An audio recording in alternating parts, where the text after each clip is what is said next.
Here are some burnout recovery tips from a recovered, high-achieving people pleaser. First, admit you're a part of the problem. If you're the go-to, you're the one with the quick follow-up, you're the one that just craves external validation, that's like your drug, it's like your hit of dopamine, and when you receive it, you work harder at the expense of your health, your well-being, your relationships, you're skipping meals, you're skipping exercise, and you're left resenting everyone. So you blame the job and the boss and the culture, and you quit and you go to a new job, and 6 months in, you end up feeling the exact same way. You are a part of the problem. Once you admit this, my next tip is to start building an identity outside of your job. You've likely been selling your soul to jobs for years and years, and you have no idea who you even are outside of your work success. Start doing those things that you say, I wish I had more time to do. Try out new things if you're like, I don't even know what the hell I would like to do. Commit yourself to something, because committing to something outside of your job leads to my third tip, which is having boundaries. It is going to be a lot easier to say no, to stop being a control freak, to delegate when you're like, I gotta be somewhere. And you're actually going to be more successful doing this because you're going to have better time management. You can't do everything for everyone.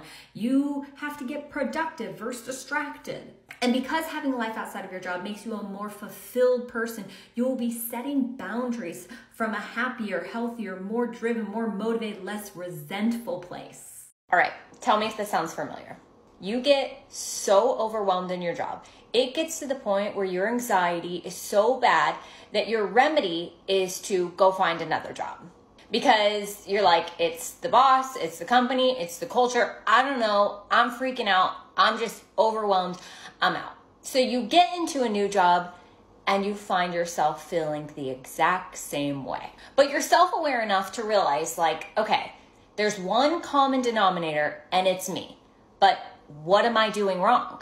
So you start taking note of a few things. People are telling you things like, you're so fast, I can always go to you, I can always depend on you, you're so helpful. And although you notice it, the recognition also feels kind of good. It almost kind of feels like a drug. It's like a hit of dopamine every time someone tells you, you're so great.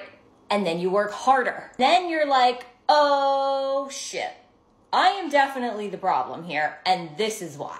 I am people pleasing my way through my job and getting burnt out because of it. And I know how you feel because this was me. And when I got to this point, I was like, well, I don't even know what to do.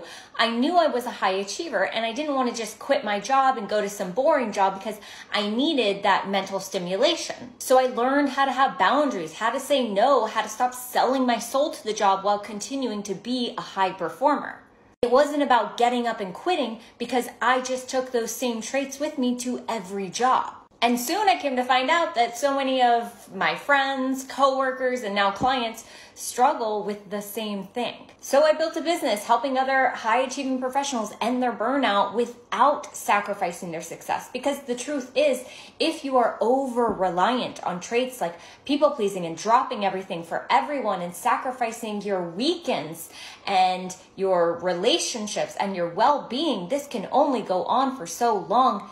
They are traits that will burn you out. You have to fix the root issue, and the root issue starts with you.